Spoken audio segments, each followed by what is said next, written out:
Hello everyone, welcome to the channel. My name is Nia and tonight we are going to read about the Philippines, its mysterious world of witchcraft, and a creature called Aswang. So grab your snacks, turn off the lights, and let's dive into it, shall we?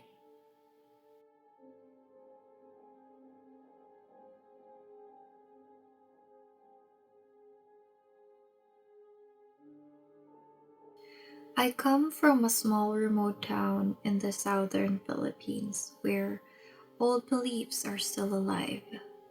Here, it's not uncommon to hear whispers about creatures that stalk the night, hiding in plain sight. Aswangs, shapeshifters that feast on the souls of the living, and people skilled in dark arts who slip poisons into food. I had my own encounter when I was just a child. Since I was little, I had the sight, the ability to see things that others couldn't. At first, it was harmless, or so I thought. I would speak to people who weren't there. Sometimes I would scream for no reason, or laugh when no one else was amused. My parents were worried and took me to a manghuhula, a mystic healer, for help. They told my parents that something or someone was haunting me. Worse, they said there were people in our village who might be using dark magic to harm me. My father didn't hesitate. He had an amulet crafted for me. Not just any charm, but one made from the casing of a bullet, hollowed out and filled with something mysterious. The healer explained that this amulet would not only protect me from evil spirits, but also from curses and those who wished to do me harm. She also taught me an old tradition, how to detect poison using a small lime fruit and fragile glass or ceramic plates. I was told that if I twisted a glass in my hands and it shattered, it meant the food was poisoned. And if a plate broke the moment I touched it, I had to leave, and leave fast. October 23rd, 2006, the first warning. I was 9 years old, a church helper attending a rosary gathering at a friend's house. After the prayers, the hosts would usually serve snacks. That day, after finishing the rosary, I excused myself to the bathroom with another server. When we returned, only one glass was left on the tray. My friend took it. The mother of the house, looking around, quickly rushed to the kitchen to fetch another glass for me. I didn't wait for her to turn away. I twisted the glass in my hands. It shattered. The noise was small, but the feeling it left was enough. Only one other server had seen it. I pretended to drop it and apologized, quickly leaving the table. I didn't eat or drink, and I urged my friend to leave with me. My mother, when I told her, was immediately on edge. She warned me to avoid that family. Too much envy, she said. And envy can drive people to dangerous lengths. July 31st, 2009, the Feast of the Unknown. We went to my mother's village for the yearly festival. There were rumors about a new family in the area. Strange things were happening. People were dying mysteriously. People whispered it was the work of Aswangs. My mother did not believe it. She knew the daughter of the family well. She was a student of hers. A respectful, quiet girl, she said. When we crossed paths with the family, they invited us to their home.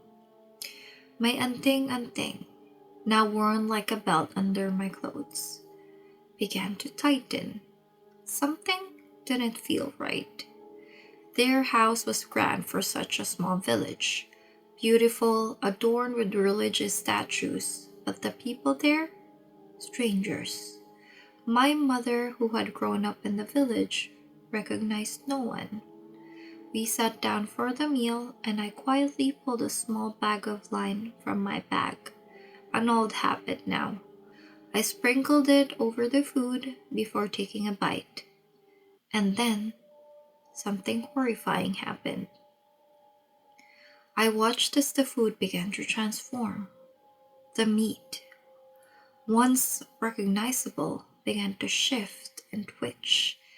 It wasn't pork, it was something else, something that should not be there. I showed my mother. She gasped, eyes widening in terror. Without a word, she whispered for me to pretend to faint. We had to leave, fast. So I dropped to the floor, dramatic as can be. We left, and I could feel the cold sweat of panic running down my spine. The next morning, the village was talking. 2 young men had been found dead, their stomachs sliced open. My mother said she'd seen them in that house the night before, and then they were gone. 2012, the dinner that wasn't. High school and my classmates had long since stopped taking my superstition seriously. But one evening we decided to go to a classmate's fiesta. It wasn't even an invitation, you just showed up. That's how things worked. We biked over, sweating and hungry. When we arrived, we sat down, and I asked for water. I got up to get a glass, and out of instinct, I twisted it in my hands. It didn't break. Safe. But something else made me uneasy. My anting felt tighter again, pulling at my waist. I felt the sweat pulling on my back. I took a deep breath and pulled out my lime. I sprinkled it on the food before I even tasted it. The first dish was dinuguan, a traditional dish made from pork blood. But as soon as I sprinkled the lime, the color of the dish began to change. The texture warped, and the pieces of meat weren't right. They were no longer from a pig. 3 of my friends saw it happen. They froze. I told them not to make a sound, not to move. After all, we were guests in their home. Minutes later, I made an excuse that my mother had called and we needed to go. We left in a hurry. The next day, our classmate did not show up at school. We heard rumors that his family had moved away that night. No goodbyes, nothing, just gone. August 2016, The Broken Plate. In college, I thought I'd finally found a place where people wouldn't ridicule me for my beliefs. But one day, during an immersion program, we were assigned to visit a family living in poverty. They greeted us with warmth, but something about their hospitality felt off.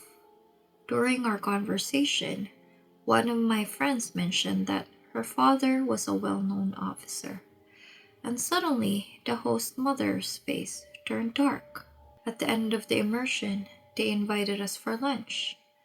Most of us sat down, and when I looked at the plate they gave me, it was ceramic, the kind that could break easily. I took it, feeling the same unease again. Without thinking, I twisted it in my hands, and then it cracked, clean without explanation. I did not wait for another sign.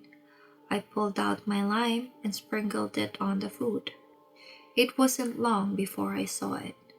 The food starting to change before my eyes. I knew it then. We had to leave. So we made an excuse that our instructor needed us, and we all hurried away. We didn't speak of it until much later.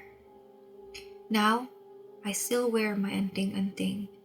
It's not made of a bullet casing anymore. It's been replaced with cloth, but something hard is stitched into the fabric.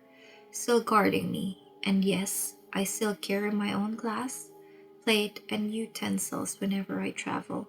Because when you know the monsters don't just hide in the shadows, but share meals with you, smile at you, laugh with you, you learn to protect yourself.